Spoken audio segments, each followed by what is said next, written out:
Kasih karunia dan damai sejahtera dari Allah Bapa kita dan dari Tuhan Yesus Kristus menyertai kita. Saudara-saudara, pada zaman para rasul dahulu, menjadi pengikut Yesus seringkali tidak mudah. Dan Tuhan Yesus mengingatkan bahwa orang yang mau mengikutinya harus siap menanggung risiko. Bisa jadi mereka harus berhadapan dengan penolakan. Dan orang yang menolak kebenaran tentang Yesus juga akan mewujudkan penolakan itu kepada orang-orang yang percaya kepadanya. Nah, penolakan terhadap para pengikut Yesus itu diwujudkan dengan kata-kata mereka, tetapi bisa juga diwujudkan secara fisik, yaitu dengan melakukan penganiayaan. Ada rasul yang harus dihadapkan kepada pengadilan dan menghadapi penganiayaan. Dan karena itu, saudara-saudara, Tuhan Yesus mengingatkan para muridnya tentang situasi yang harus mereka hadapi ini. Tuhan berkata begini kepada mereka, "Janganlah kamu takut terhadap mereka yang dapat membunuh tubuh dan kemudian tidak dapat berbuat apa-apa lagi." Ketika manusia hidup di dunia, manusia itu merupakan kesatuan jiwa dan raga. Dan ketika manusia mati, sesungguhnya yang mati hanyalah raga. Jiwa manusia akan tetap hidup. Dan ketika orang membunuh sesamanya, dia hanya menyentuh raga. Dia hanya membunuh raga atau tubuhnya. Tetapi dia tidak bisa berbuat apa-apa terhadap jiwa orang yang dibunuhnya. Dan Tuhan Yesus mengingatkan agar para murid tidak takut kepada mereka, kepada orang-orang yang dapat membunuh mereka. Kenapa? Orang-orang yang membunuh mereka hanya bisa menyentuh raga mereka, tetapi tidak bisa berbuat apa-apa terhadap jiwa mereka. Tuhan mengingatkan, jiwa manusia itu abadi, raga hanya sementara. Keselamatan jiwa jauh lebih utama daripada kesejahteraan raga. Dengan kata lain, Tuhan mengatakan, keselamatan jiwa para murid itu jauh lebih utama, lebih penting. Karena jiwa manusia itu abadi. Sedangkan kesejahteraan raga itu hanya sementara. Dan raga itu dibatasi oleh kematian. Setelah Tuhan Yesus mengingatkan supaya para murid tidak takut terhadap mereka yang dapat membunuh tubuh mereka, Tuhan Yesus sekarang mengingatkan siapa sebenarnya yang harus mereka takuti. Takutilah Dia yang setelah membunuh mempunyai kuasa untuk melemparkan orang ke dalam neraka. Sesungguhnya aku berkata kepadamu, takutilah Dia. 2 kali Tuhan Yesus mengucapkan kata takutilah. Dan dengan cara ini Tuhan Yesus menegaskan supaya para murid benar-benar memiliki rasa takut terhadap pribadi yang disebutnya. Yang harus mereka takuti bukan manusia, melainkan Allah. Kenapa? Karena hanya Allah yang memiliki kuasa bukan hanya atas tubuh manusia, tetapi juga atas jiwanya. Allah tidak hanya berkuasa untuk membuat raga manusia mati, tetapi Ia juga berkuasa untuk melemparkan jiwa manusia ke dalam neraka. Neraka itu merupakan penderitaan kekal yang akan dialami oleh jiwa yang tidak berkenan kepada Allah. Nah, suasana penderitaan ini digambarkan sebagai api yang menyala-nyala secara abadi, tidak mati-mati. Bayangkan orang masuk ke dalamnya, mengalami kepanasan yang hebat, tetapi tidak terbakar dan tidak mati. Manusia pasti akan mati, walaupun dia tidak tahu kapan hal itu akan terjadi. Dan manusia harus memikirkan nasib jiwanya setelah raga mati. Jangan sampai jiwanya dilemparkan ke dalam neraka dan mengalami penderitaan yang abadi. Bagaimana hal ini bisa dilakukan? Tuhan Yesus mengingatkan supaya para muridnya tidak dilemparkan ke dalam neraka. Mereka harus takut kepada Allah. Sekali lagi, yang bukan hanya berkuasa atas raga manusia, tetapi juga berkuasa atas jiwanya. Nah, takut akan Allah yang dimaksudkan itu adalah sikap hormat yang disertai dengan ketaatan kepadanya. Orang yang menghormati Allah, orang yang takut akan Allah, akan melakukan apa yang dikehendakinya. Karena percaya bahwa Allah mengasihi dia. Dan Allah yang mengasihi dia tidak menghendaki manusia binasa. Tidak menghendaki manusia masuk neraka.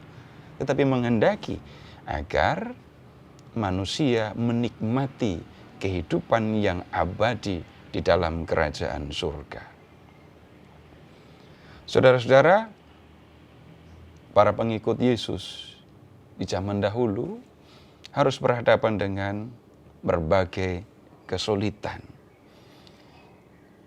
Banyak yang harus mengalami penganiayaan.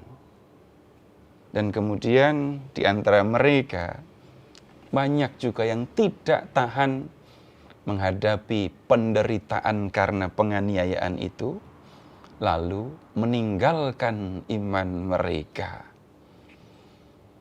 Kemudian ada juga yang begini, melihat saudara-saudara mereka mengalami penganiayaan, para pengikut Yesus yang tidak dianiaya pun menjadi takut.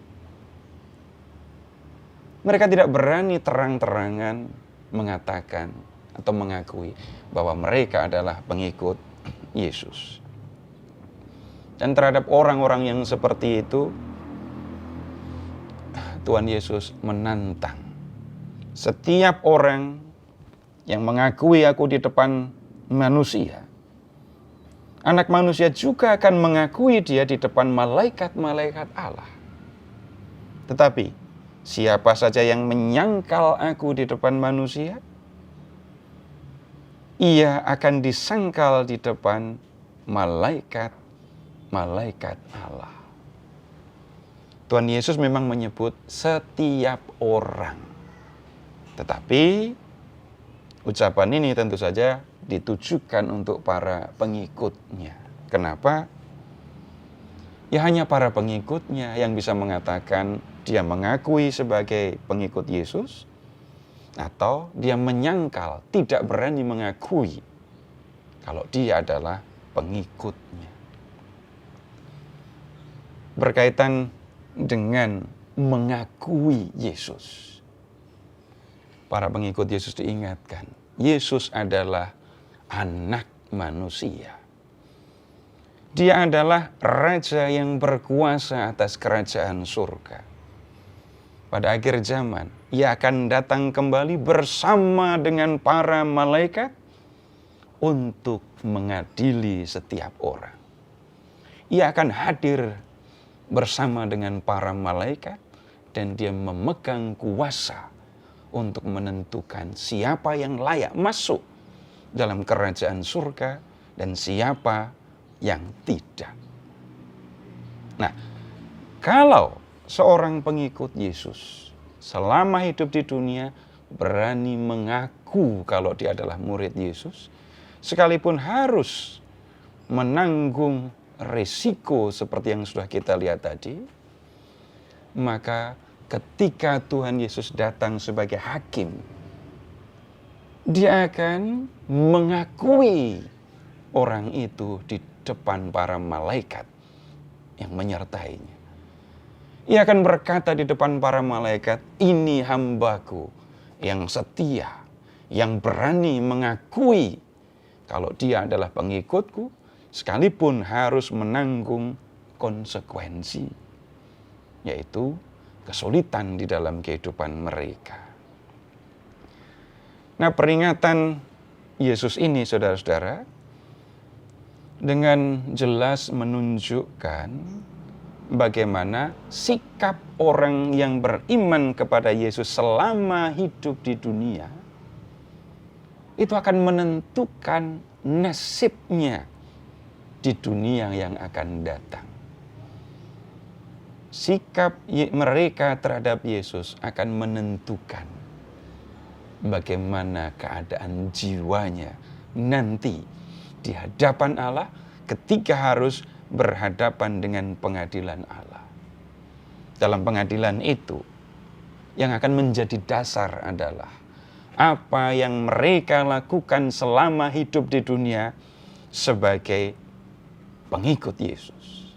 Kalau di dunia mereka mengakui bahwa Yesus adalah Tuhan mereka, kalau selama hidup di dunia mereka berani mengaku kalau mereka adalah pengikut Yesus, maka pada waktunya nanti dalam pengadilan akhir, Tuhan Yesus juga akan mengakui dia dan akan menerimanya dalam kerajaannya yang abadi.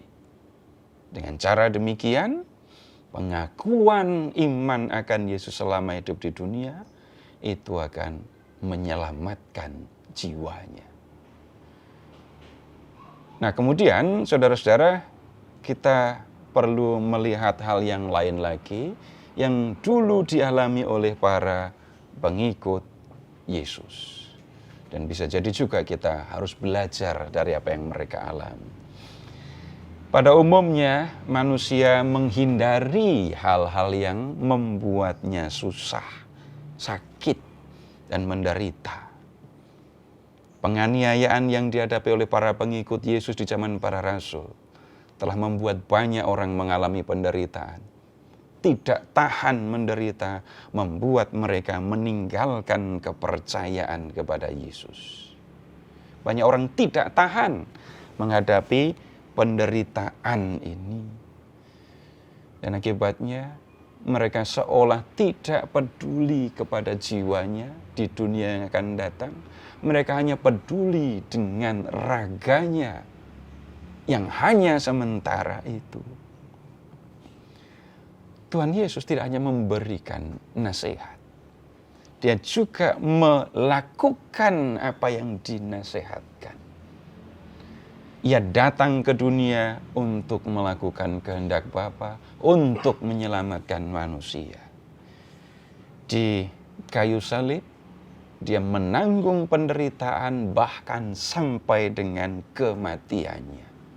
Ketika melihat para pengikutnya mengalami penderitaan, Tuhan tahu apa yang mereka rasakan.